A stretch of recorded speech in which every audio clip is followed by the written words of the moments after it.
jumeneng sedaya ngadeg kabeh. Pakde besar, lho. Cepeng niki mriki. Pak Haji Saringan. Nah, Pejabat para rawuh, among rawuh samudanipun derekaken lampahing beksan kakungipun. Nah, sinarengan swara vokalis, swara wati Trimanunggal sajuga. Kasuwun kalangan ing Radyamba. Sing nyawang sinden ya ben cetha.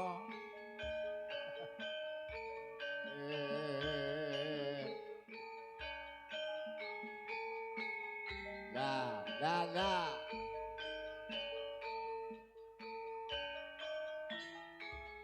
Panjenenganipun Bapak mau rawuh. Keparengan semoga nderekaken beksanipun kungipun.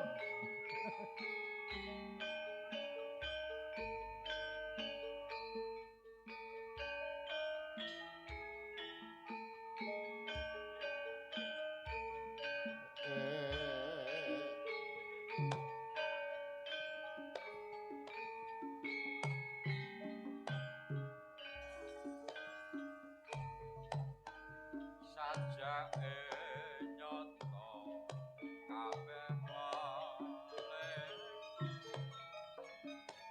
rena lan wong kene Diajeng intan iki konang miki.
Sarengadang-adang kawitanmu dilaras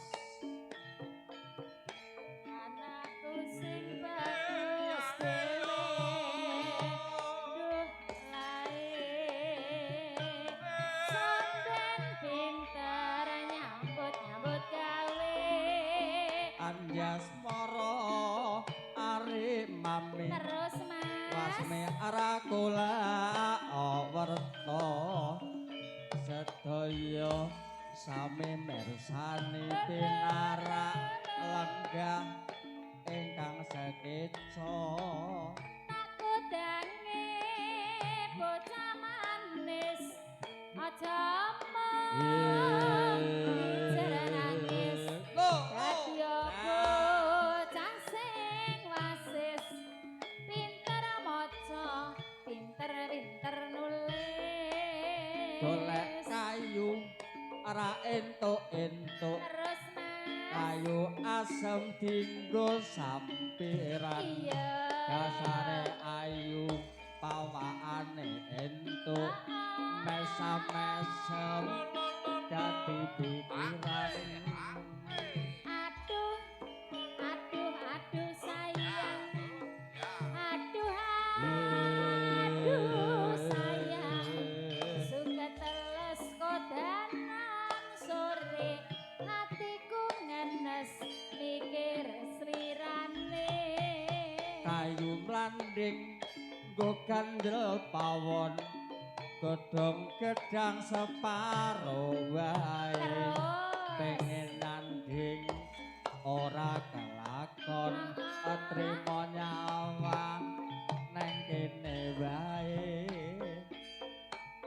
aduh sayang aduh sayang prapatan tukul garute aja pegatan larang ragate enake ora umum iki au ya mas karang pandang tawang mangu ora kencan kok ketemu kapan-kapan dina mulutan tuku arenggung bakar sate kapan-kapan bisa keturutan